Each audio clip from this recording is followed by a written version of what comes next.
975-sonli qaror haqida gaplashsak, bu qaror orqali YPX xodimlarining sodda qilib aytganda haydovchilar va yo'lovchilar bilan munosabat to'g'risidagi nizom tasdiqlangan. Siz ushbu qarorda konstitutsiyaga zid bo'lgan va haydovchilarning huquqlarini maksimal darajada cheklaydigan o'zgartirishlar kiritilyapti dedingiz. Bular qanday o'zgartirishlar? Bu 975-sonli qaror menimcha so'nggi vaqtlarda eng ko'p muhokama qilingan qarorlardan biri. Jumladan o'sha noqonuniy faoliyat dedik-ku, mobil komplekslardan. Ana shu noqonuniy faoliyat bundan biroz avval 2024-yil o'rtasida Vazirlar Mahkamasining 429-sonli qarori bilan o'zgartirishlar kiritildi. Qo'pol qilib aytganda, noqonuniy faoliyat Vazirlar Mahkamasining qarori bilan qonuniylashtirib qo'yildi. Ya'ni deylik, o'sha mobil kompleksni sertifikatini taqdim etish yoki sertifikatini talab qilishdek huquq olib tashlandi. Ya'ni sertifikat endi taqdim etilmaydi. Qaysidir ma'noda insonlarning ma'lumot olishdek huquqi cheklanyapti. Hech kim e'tibor bermadi, bu hattoki muhokamadan o'tib ketgan.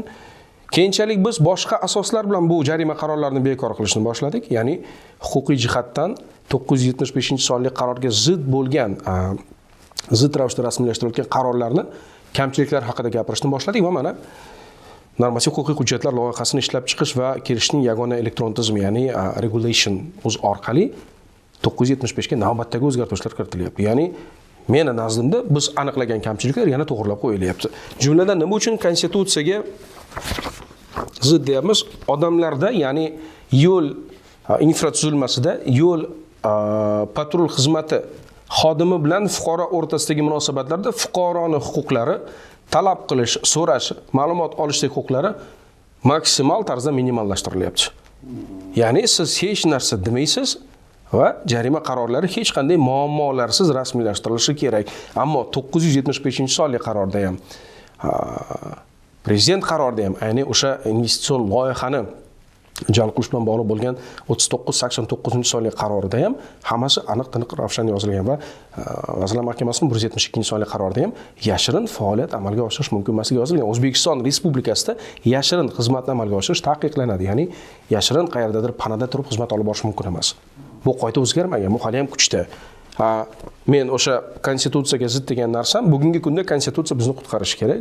Mana konstitutsiyaga mana ovoz bergan, uni qo'llab-quvvatlagan inson sifatida aytaman, u qonunlarni majoziy ma'noda obrazdan aytganda otasi.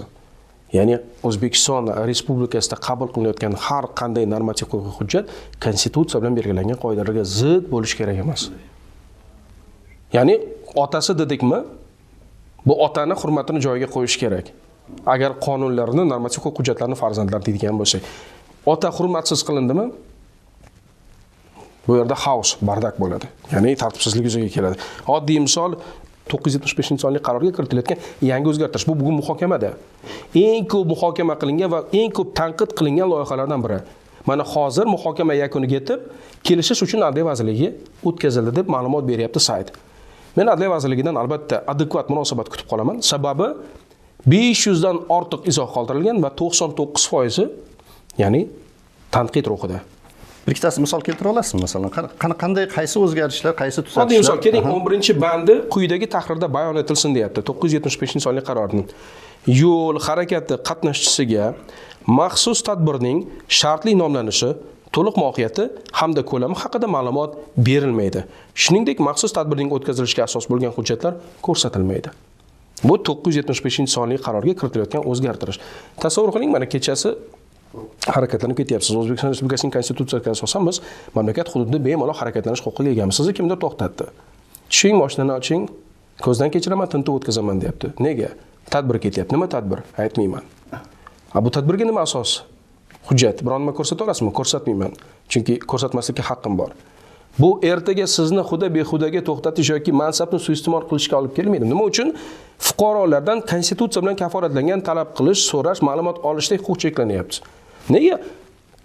Vazirlar Mahkamasi qarori darajasida konstitutsiyaga zid normalar tasdiqdan o'tkazilmoqchi. Buni tashabbuskorlari kim? Kim xohlayapti?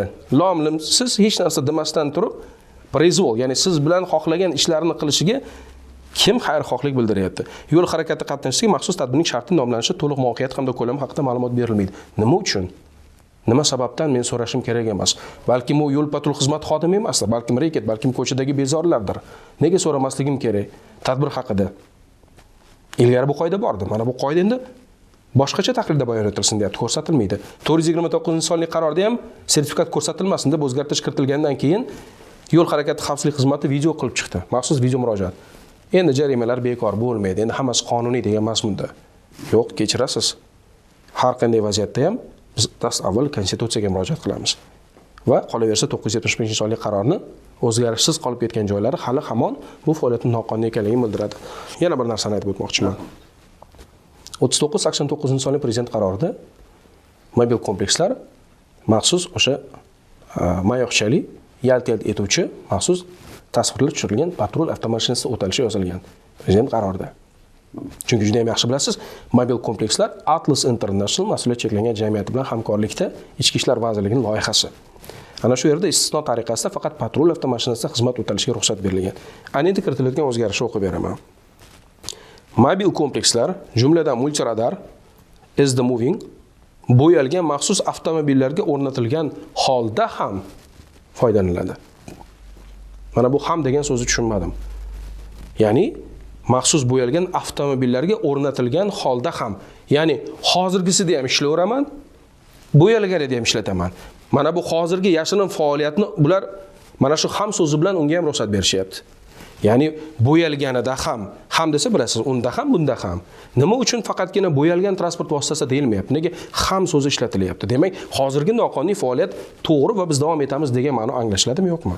Mana bu ham so'zi butunlay ortiqcha, chunki bu ham Vazirlar Mahkamasining qarori va prezident qaroriga zid. Bular ham jumlasini qo'shib, bunaqasini ham biz tatbiq etamiz degan ma'noni beryapti. Qolaversa, bir qancha o'zgartirishlar kiritilgan.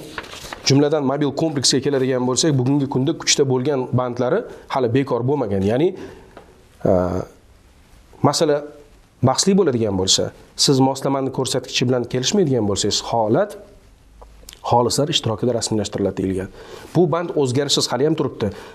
Mana siz qanday tushunasiz? Xolislar ishtirokida holat rasmiylashtirilishi uchun bayonnoma joyda rasmiylashtirish kerak. Ya'ni xolis o'sha siz qoida buzgan joyda bo'lishi kerak. Yo'lda. Qatnoq qismida. Oradan 3-4 oy o'tgandan keyin idorada emas-da.